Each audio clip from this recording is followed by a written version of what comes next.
live stream. So we've got Kimberly Griego-Kiel. Now, here's the deal.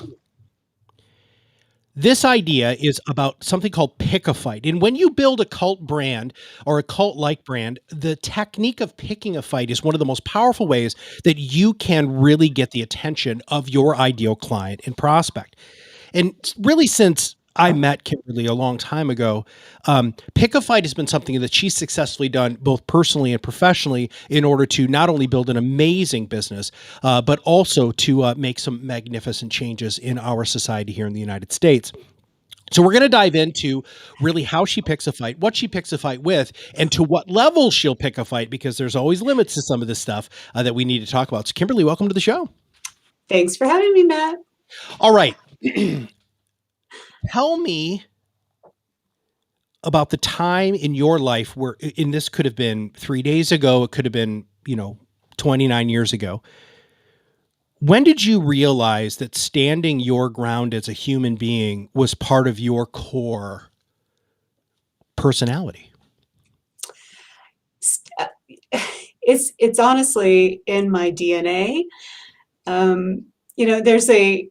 This is a family story, and my mother reminds me of this all the time whenever I waver on something. Mm-hmm. But my great grandmother, who is Swiss German, she married her husband in Switzerland, had a child, and he came to America to establish the family here, but left her in Switzerland. So it's, and was going to send for her when he was established. He didn't. And she packed up her small child and took the boat over to America and found him and divorced him. So this is the DNA of the women in our family. Yeah. We don't take, crap. Okay. So it is who we are. We will stand our ground. And I mean, even as a small child, I have been very tenacious. That mm-hmm. is who I am. It is in my blood. It is in my DNA. I can't help it. When was a time that one of the beautiful things about tenacity is that when you get knocked down, you just get right back up, right? Yeah. I'm going to nerd out for a minute here, but there's this great movie called Captain Marvel. It's one of the new, not super new, but the main character was always told every time she fell down, that she needed to get back up. And every time she did get back up, and that's what really made her become really one of the greatest superheroes in the Marvel universe. But when is one time that you got knocked down that you just you took it on the chin and you're like, oh my gosh. And then you got back up and it made you stronger as a person and really just solidified that resolve? Well, interestingly enough, when I first started in this business, almost 23 years ago, and I didn't know anything about it. And the person who really was my mentor, Richard, he was very, very kind and very helpful, but he had a business partner at the time.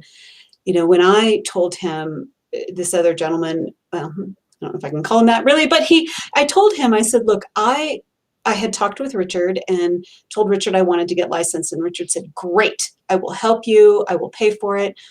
But I sat down with the other gentleman across the desk from him and said, I want to get licensed and I want to, get into the business. And he looked at me, mind you, I was 30 at the time. And I said, I want to get licensed. And he said, why would you want to do that? And I said, because I'm not going to be someone's secretary for the rest of my life. Yeah. I was like, oh, what? So don't knock me down. I'm not. And that was the kind of interaction I had. And I was just like, no, you're not going to do that to me. Sorry, my dog is whining. Well, does she want to get back up on your lap? Or? She might. Come here, Amy. Come here. I might have She's to not grab her. on the camera. Well, go ahead and grab her. No, Yeah. that's totally fine. Yeah. I got introduced to the dog earlier, everybody. Freaking absolutely adorable. But and Puppies. Who doesn't love puppies? I love puppies. Puppies are awesome. So throughout your career, so that was a while ago. I can't even imagine. I remember one of my first consulting clients that was like my ideal client, was a woman who had really had a rough go in financial services. For those of you who aren't aware of this, the financial services industry is still terribly dominated by men. When I came into the industry, it was about 7% women. I think it's 13% now, which is abysmal considering that you're Yes. 51% of the population. Um, and I couldn't believe what I saw at conferences. I couldn't believe that this was like Mad Men from the 1940s, 50s, 60s and on. And unfortunately, it's still somewhat like that. And luckily, people like you, and there are a lot of other people, and hopefully people like us who are male advocates are really trying to make a big change there. But that's not the fight you picked, right? So No. you've picked many fights in your life. Before we get to the socially responsible investing, what other fights have you picked that you like kind of, tap yourself on the chest and you say, you know what, that was a fight that I would fight again, and I'm proud of myself for stepping up? Oh gosh. Something that I pick fights that I am always going to be proud of myself Good. for. And my mother taught me that, to do things that you're going to be proud of. So if I had to pick one, um, you know, I would say do you want this just business related or anything related? It's anything related. Okay, so it really 5, 6 years ago now, 2014, 2013, in that time frame, so 7 years, 8 years. My wife and I, now wife, were asked by the ACLU to participate in the lawsuit in New Mexico for same-sex marriage. And that was a fight. And we put ourselves out there publicly, and we got hate mail. They even found my youngest son's phone number, and he got a couple of phone calls, or did change his number. But that was a fight we were proud of. And to be a part of making history is something both of us are extremely proud of. And, obviously, you said my name is Griego-Kiel. It's hyphenated. I don't look very Hispanic, right? But my wife she's Hispanic, and the lawsuit was Griego v. Oliver. Wow. After my wife, we were the lead plaintiffs in that lawsuit. And it's a fight we were more than proud of and to be a part of. How did you get chosen for that? Was it because you guys were totally scrappy, or that they knew that you had the tenacity, again, to use the word that you used earlier, that this is why that happened? We'd been testifying in front of the legislature for a couple of years for Oh, domestic partnership benefits here okay. in New Mexico. And they had heard us testify and asked us to be part of the lawsuit. We had to be vetted, but Mhm. that's how we got involved. Gotcha. Now, our focus here at Proudmouth now is to help people like you rise above the noise and really truly accept your voice and be your own loud. Um, Besides podcasting, for those of you who don't know, Kimberly's got her own podcast, and it's absolutely fantastic. You've been podcasting for a while now. What other things do you do to really preach your message? And then we're going to talk about what that message is. So before we get to your message specifically, what are some of the other things that you do to be heard?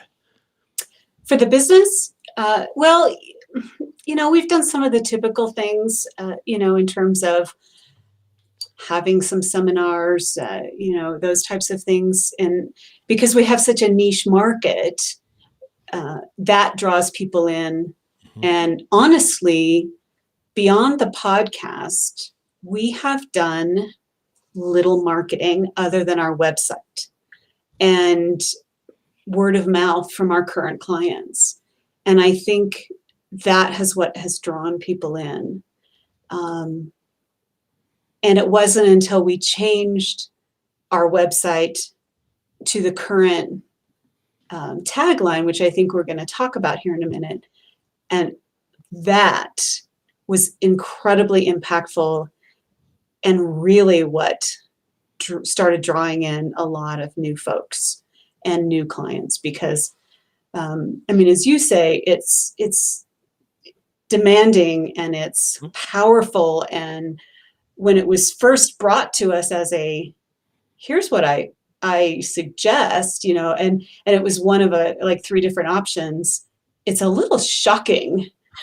Yep. And we were like, huh, and had to think about it for a while, but it's like, no, let's go for it. Yeah. And I think it really is it's a very big call to action It for is. people. Right. The clarity of message, and that's one of the reasons why we went through our rebrand. We get asked that question all the time, Kimberly, is why did you guys go through all of that? That's why, because we wanted clarity of message. So Kimberly's message is invest like you give a damn. Now I want you to think about that for a minute. Financial services is like the most fuddy-duddy, stuffy, blah, blah, blah industry in the world. And she Right. punches you right in the face with invest like you give a damn. Because if you don't give a damn, what does that make you? Right? I Yeah. love that. Oh my God. It's like you're just shaking people like, well, here's the Right. thing. Yeah. We don't know that they can invest like they give a damn. Yes. So my old boss, we were in a meeting when I first got into this industry, this guy named Ron Carson. And Ron was meeting with a very, very wealthy widow. Her husband had just passed away. And they were going through her financial plan, and she was looking at some of the top holdings that they had in the portfolio. And one of them at the time was Philip Morris. Okay, so it's a different company now called, what is it called again? Altria. Altria. And she hit her hand on the table really hard, and she said, "What in the hell are we investing in that for?" And Ron, brilliant salesperson, right, said, "Well, it's one of the best dividend stocks that we have, blah, blah, blah." And he goes through all of this stuff. And she said, "My husband just died of lung cancer." And Ron stopped.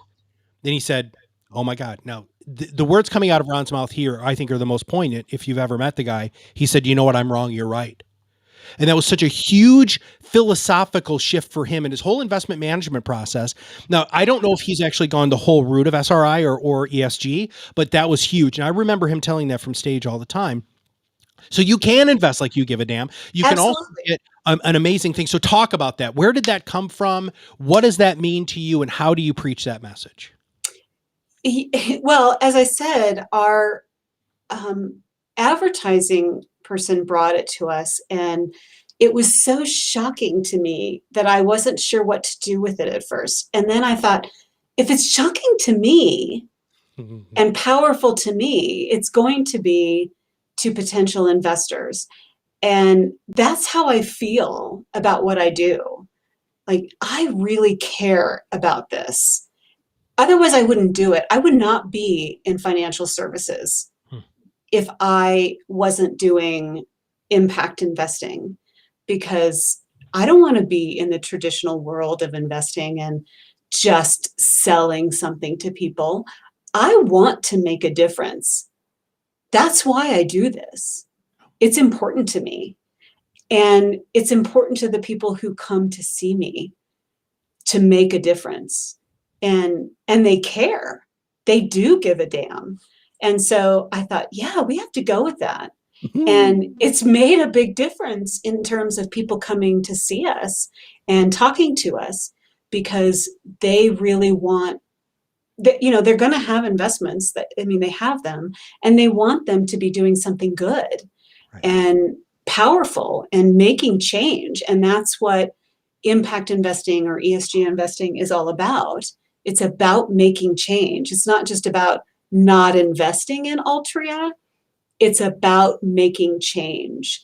And I've talked about that a lot on my podcast. Sometimes I think I should have called my podcast Invest Like You Give a Damn. I probably should have called it that, but it's just so powerful and so important. And really what we do is tailor the client's investments to what they care about. What do they give a damn about? What's important to them? And yeah, it's it's fun. I Well, find it fun. let's dive into that a little bit more deeply because that's again, part of separating yourself from the noise that's out there is your process.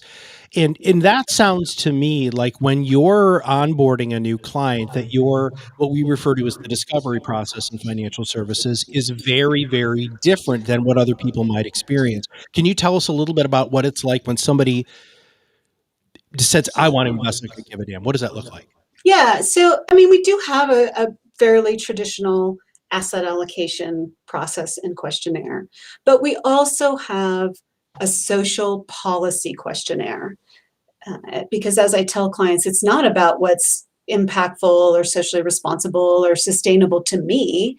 It's about what's important to them as a client. And I don't know that unless they tell that to me.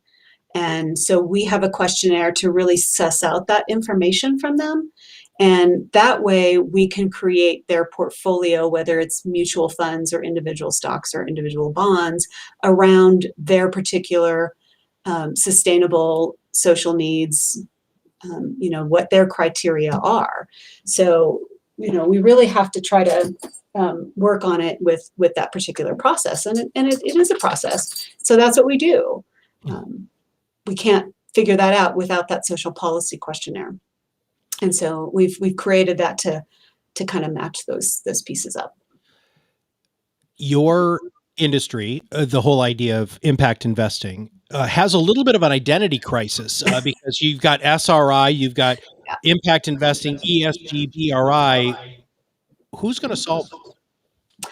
Well, I love that question because as of the beginning of January, I'm now a new board member of USSIF, the Social Investment Forum. And that's a question that they've been asking.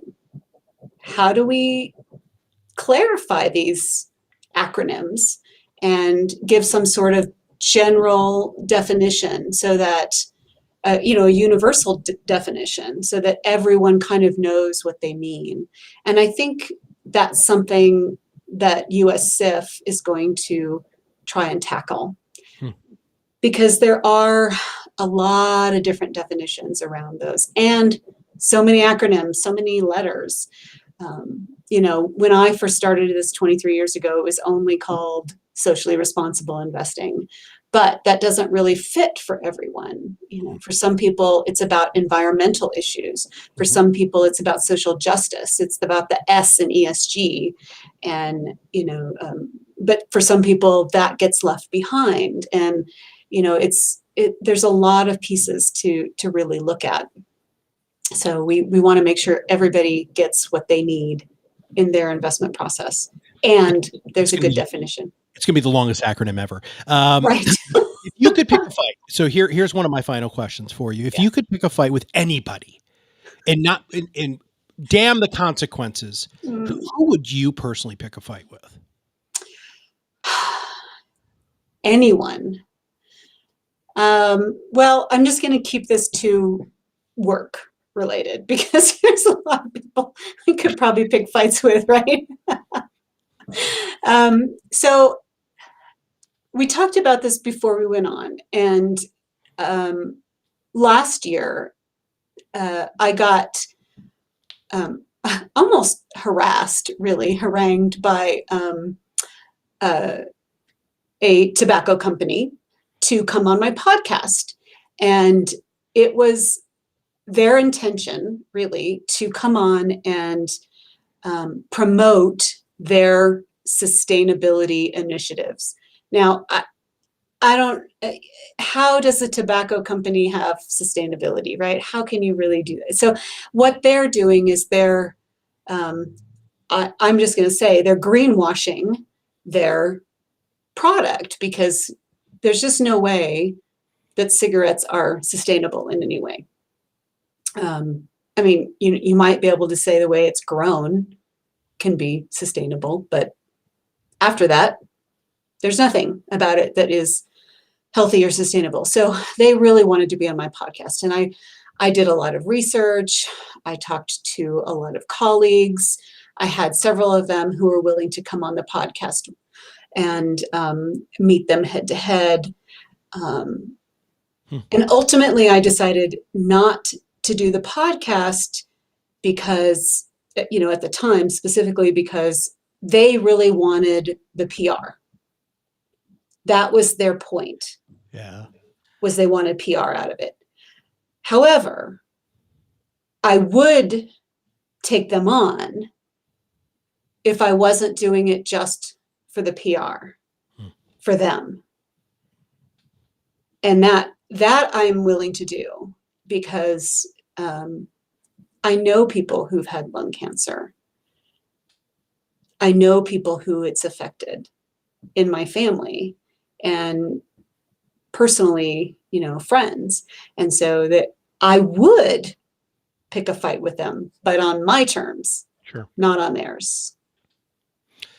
And one of the most powerful things I think about Pick a Fight is just that, is getting your message out there on your terms. How have you had that as your filter, though? How have you made sure that if you're going to pick a fight, that you're going to pick the way that you want to pick it? That's how I've always picked a fight. Yeah, okay. I mean, if I'm picking a fight, I'm going to make sure I have all my ducks in a row so that I set it up. I want to win. I'm not in it to lose. Now, sure, that's going to happen occasionally. But I'm going to be honest, it doesn't happen often. And sometimes there's a draw, right? But that's how you sharpen your tool. And you need that. But I don't pick fights that I expect to lose. Now, in the social investment process, in shareholder advocacy, you do pick some fights you don't expect to win from the beginning, but you expect to move the meter forward. You don't expect to win 100% immediately. And that is part of the process. So as far as shareholder advocacy goes, which I 100% believe in and feel is extremely important, it's not a winning process from the beginning. You know you're going to lose sometimes, and a lot of the time, but you're still going to move the meter forward, and that is key. If somebody wants to find out a little bit more about SRI ESG, your story, learn from you, what is a good way for them to reach out? They can call me at the office, 505-982-9661, or email me, kim@horizonssfs.com. Kimberly, I want to thank you so much. One, for being a magnificent member of our family here at Proudmouth, but also to do what you do. More people need to realize that investing like you give a damn, giving a damn, period, and standing up for what you give a damn for is vitally, vitally important, not only for you to get your message out there to rise above the noise, but also to hopefully make some change. So thanks for being on the show. Thank you so much for having me, Matt. I love to talk about what I do. And it's very, very obvious that you love talking about what you do. And speaking of talking about what you do, just a couple of very quick takeaways here. If you plan for the fight, the probability of you winning the fight is much higher. So I love that Kimberly said that. So there's number one. Number two, what do you give a damn about? Step up to the plate. You know what? Take the control away from all of the misinformation that's out there and empower yourself to be the expert that you are. It is your, in my opinion, it's my opinion, it's your professional responsibility as an expert in your field to tell people the truth. Right. And the truth is not subjective. The truth has fixed truth points based off of what Kimberly does, which is unbelievable amounts of research to make sure that she's providing you with really, really great investment opportunities that are aligned with you as who you are. Next, take a moment and think about how you could market to your company. So the way that Kimberly does it is she interviews really amazing people. She puts out a podcast on a regular basis to make sure that she is contributing to the positive good, the good information that's out there. And I hope that you have the opportunity to think about doing that. If you want to use us, that's great. If you want to learn from us, it's even better because you can just join our Influence Accelerator Academy, which is free, by the way. And we'd love to have more and more people involved with that. So for everybody at Horizons and all of us here at Proudmouth, we'll see you on the other side of the mic very soon.